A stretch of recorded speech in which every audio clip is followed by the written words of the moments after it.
People that are going to make it in the future, the people that are making it today, let me share something with you. History is being read, but it's also being written by people with imagination. I want you to look at something right now. Think of some major goal you want, or maybe it's one you're already working on and you have experienced a lot of setbacks, a lot of defeats. You've experienced a lot of disappointment. Maybe you've already given up, and maybe you just need a little fire, a little encouragement to get back in the game again. Here's what I want you to look at. There are winners, there are losers, and there are people who have not discovered how to win. And all they need is some coaching. All they need is some help and assistance, just a little support. All they need is some insight or different strategy, a plan of action to make some adjustments that will open up the key to a whole new future for them, that will give them access to the unlimited power that they have within themselves. That's all that they need. So what I want you to do is think about something you want for you, that's real for you, that's important for you, that will give your life some special meaning and power. And I don't even want you to say, I can do that. I don't want you to assume that. See, 5 years ago, when I started out in this area, I would not have been able to make the mental leap that I would be up to where I am right now. I don't want you to begin to just psych yourself out. No. I want you to be able to say something to yourself that will enable you to maintain a level of integrity with yourself. That when you say this, even when you face tremendous setbacks, it will be a benchmark to keep you in the game, to keep you moving forward and experimenting and readjusting your strategy and your plan of action, continuously looking for ways to win. So what is that something? When you got an idea you want to move on, you might not have the money, you might not have the education, you might not have the support or the resources you need. What is that something that can keep us going, that will enable us to act on our dream? What's one of those keys that will begin to help us to discover the secrets to our dream? Here's what I want you to repeat after me, please, with power and conviction. Say, it's possible. That's all I want you to do when you look at your dream. Just say to yourself every day, it's possible. Just say that every day to yourself, it's possible. Because what does that do? See, it begins to change your belief system. See, the way in which we operate, ladies and gentlemen, it's a manifestation of what we believe, what's possible for us. Whatever you've done up to this point, all that it really is a duplication, it's a reproduction of what you believe subconsciously that you deserve and what's possible for your life.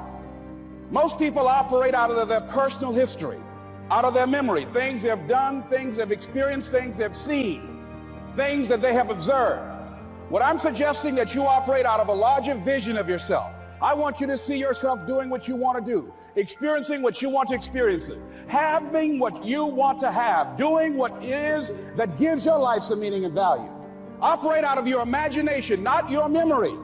Because whenever you look at where you want to go, I'm wanting to warn you, you will have some conversation back here after you go through the data that you've experienced in life saying you can't do it. And so what you want to begin to do is ignore that inner conversation. Well, most people, ladies and gentlemen, when something happens to them, what they do is they begin to believe that that's the way it is. That's the way it's always been. And they can't see the possibility of it being any different. Example, before April 1954, the common belief, the universal belief, because it had been tried again and again and again and people had failed, the belief was that man was not physically capable of breaking the 4-minute barrier, that he could not run a mile in less than 4 minutes. That was the belief on the planet. It had never been done. But here's what happened, ladies and gentlemen. Roger Bannister came along, and he broke the 4-minute barrier. Now here's what's significant about that. Since that time, up to this day, over 20,000 people have done it, including high school kids. What changed? 20,000 people, what changed? here's what happened when they got on the track. They knew it had been done. And because they knew it had been done, there was a new belief about this barrier, about this goal that was unreachable. And those 20,000 people got in the race believing, knowing in their heart that someone had done it, that it's possible, that they could do it. And I'm saying that if you know anybody that had some goal, some dream, something they wanted to do, and they did it, then I'm saying that you know in your heart that if someone has done it, then you can do it. It's possible. And that if someone can make their dream become a reality, that it's possible that you can make your dream become reality. And so as you begin to look at where you want to go, beginning to embrace that, it's possible. I'm blessed and highly favored. I've got a lot going for me. I got some good stuff in me. And it's possible that I can bring my greatness out here in the universe, that I can do what I want to do. It's possible I can write my own book. I can have my own business. I can take the trip and travel around the world. It's possible.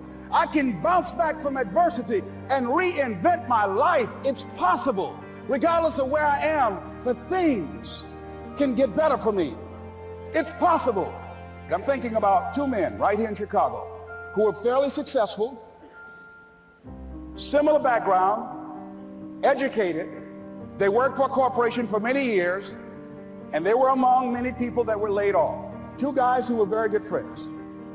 One went out looking for a job for several weeks along with the other one, and they faced disappointment and rejection again and again and again. They couldn't find any work, which is the story of many people across this country.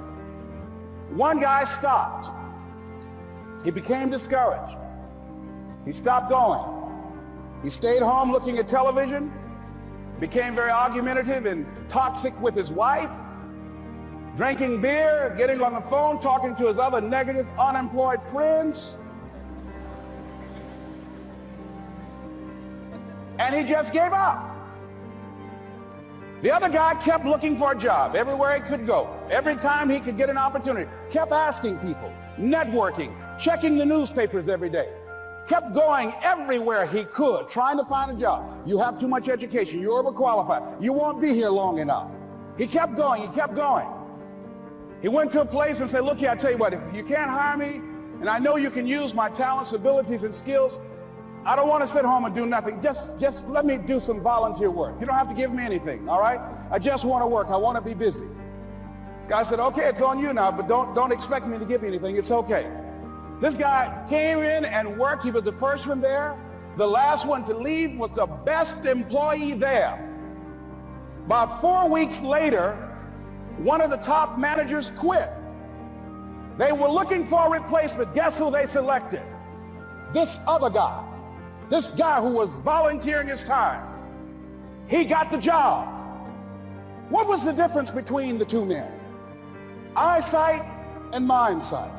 Eyesight is judging on what you see, judging according to appearances. But mindsight is how you interpret what you see. One guy said, it's not possible, it's over, I'm finished. I can't do it. I can't make it. He surrendered. I've faced rejection again and again. I'm not going anymore. There are no jobs out there. But this other guy, he felt that in spite of the no's and rejections, in spite of how bad the economy is, in spite of what the newspapers are saying, that it's possible that somebody somewhere will give me a job. He just kept going, thinking it was possible. And guess what, ladies and gentlemen? That's what we have to do with our dreams. Because things happen to you in life that you can never, ever anticipate. And many times when those things happen, you want to give up. I remember when I was in broadcasting, when I was a disc jockey, I became very controversial, not only being a disc jockey, but I felt that radio was something that you not only entertain people with, but you also empower them, you educate them. And I got fired. I didn't just leave, they fired me. That was a shock. I said, wait a minute. They took my microphone. I thought that was who I was. No, ladies and gentlemen, it wasn't. I had to do something else. And I didn't know what else I could do. See, here's what I'm looking at. What are the uses for your life right now that you haven't even reached for yet? See, I believe that when you don't have enough encouragement to act on your dreams or ideas, or you're not enlightened enough, that life will act on you. See, life had moved on me and said, Les Brown, you have outgrown this. It's time for you to do something else. Well, I wasn't enlightened enough. I organized some disc jockeys and got my job back. So they had to fire me again. I got fired twice. Here's what I did. I had to think of something else. And so a guy suggested to me, he said, Les, why don't you run for office? I said, man, I've never run for office. I've never known anything about how to operate in the political arena. I've heard encourage people to register to vote and get out to vote, but I don't know anything about politics. He said, neither do the people who run for office all the time.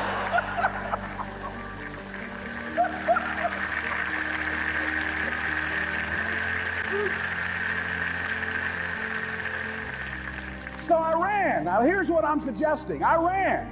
You got to do what you can where you are with what you have. I didn't have any money. I didn't know anything about the political process.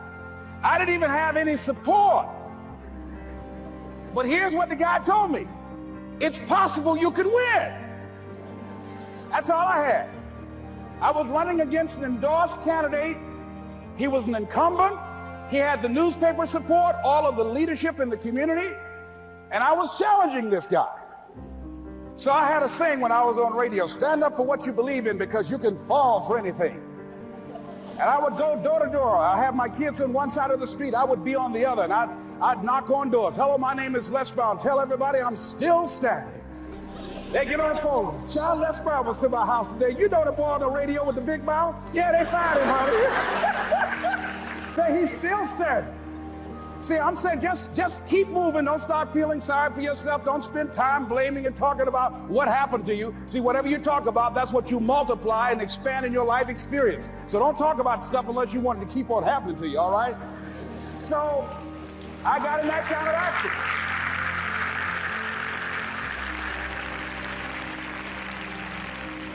As I continue to do that, had my children with me, we're going door to door, didn't have enough money.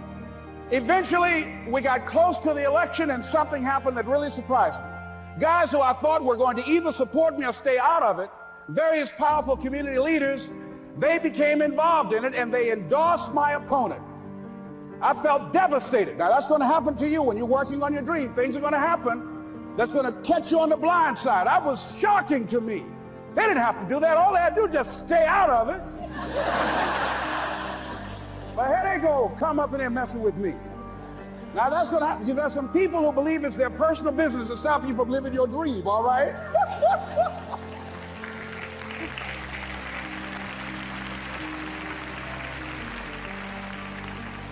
But I didn't deal with that. You want to make your dream come true, you got to stay focused. Some people rather get even than get ahead. Stay focused on where you want to go. I just kept on doing what I was supposed to do. And so I was driving to the radio station. My opponent had over $20,000. I had less than $800. As I was in the radio station, the guy said, "You're going to make a commercial?" I said, "Yes." He said, "It better be a good one because that money can't go pretty far here." And I sat there in the middle control room and I was thinking. And here's what happens when you get still. Stuff will start coming. Something said, "Call your mama." You used to talk about your mother on the air all the time. Ask her to say a few words for you. That'll be a different kind of political spot. So I called my mama, and I had a gospel record playing in the background.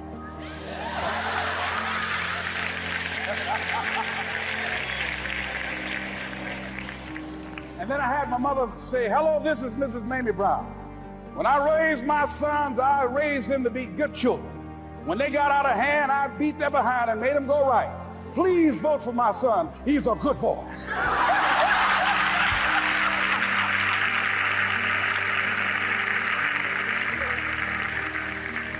Usually in the state representative race, maybe 3,000 or 4,000 people will come out to vote in a primary. And that primary race, over 27,000 people came out and voted and said, I'm voting for Les Brown because his mama said he's a good boy. I won, ladies and gentlemen. I won.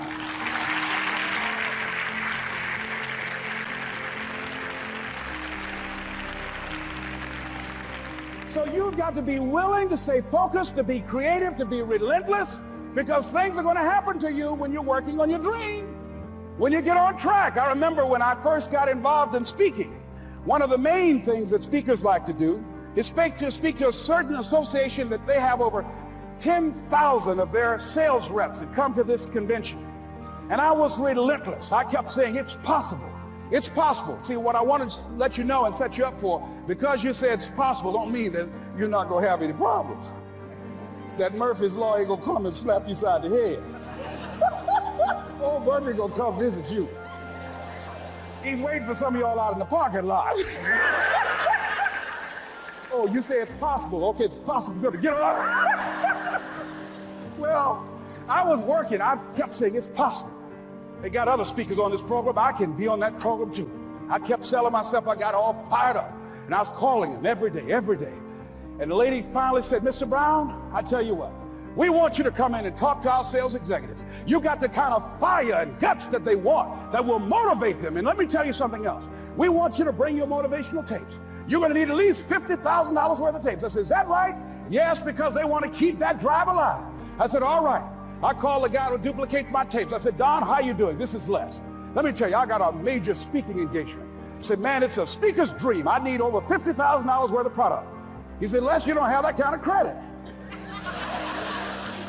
I said, I know, but darn, I can sell that. Just right after speaking engagement, I'll give you your money in 4 days. He said, are you sure, Les? I said, yes, but I got a major speaking engagement, and they told me to do it. He said, man, that's a big order. Let me talk with the lady with you. I said, hold on just a minute, man. Call the lady back. Hello, Evelyn, how you doing? This is Les Brown. I got Don on the phone. What did you say? Do I have the speaking engagement? Yes, you do. And what else you suggest? Les, our people, they buy a lot of tapes. Your tapes are very popular among them. I'm saying bring at least $50,000 worth of tapes, Les. You'll sell everything you got and more. I said, did you hear that, Don? He said, yes. I said, now, if anybody else has to make a decision, are you the final person? She said, I'm the final person. I will send you the contract. I want you. I said, you hear that, Don? He said, yes. I said, oh, ye of little faith. I said, duplicate the tapes, man. Hung the phone up. Well, he duplicated the tapes. 1 week came by. I'm checking the mail every day. No contract. I said, come on, Murphy, don't start nothing, man. Come on. Come on, man, give me a break. Come on, you know. This ain't fair. Come on, man. Give your boy a break. Come on. I talked to myself, you know. I didn't want to call him right now. 2 weeks passed by. Murphy said, don't you think you ought to call him? I said, okay. I called, I said, hello, this is Les Brown calling. How you doing, Les? I said, fine. I said, Evelyn hasn't sent my contract out yet. Any additional information you need? So, Les, you haven't heard? I said, no. I said, Evelyn died. I said, she died? I said, did she say anything about me?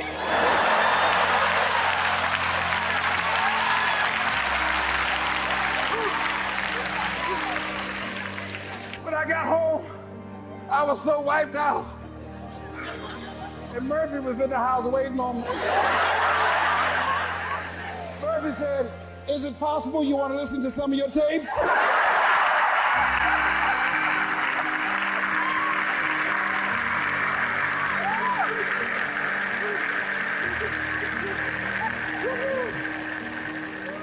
Well, ladies and gentlemen, here's what I had to do. I had to begin to focus on what was the solution. That this was not the only place that I'll be able to sell those products. And as I began to challenge myself and got some help and support and some other input, I eventually did. It took longer, but it was challenging. But I did it. Repeat after me, please. No matter how bad it is, or how bad it gets, I'm going to make it. I'm going to make it. Shake somebody's hand on your right and left and say, you got that right.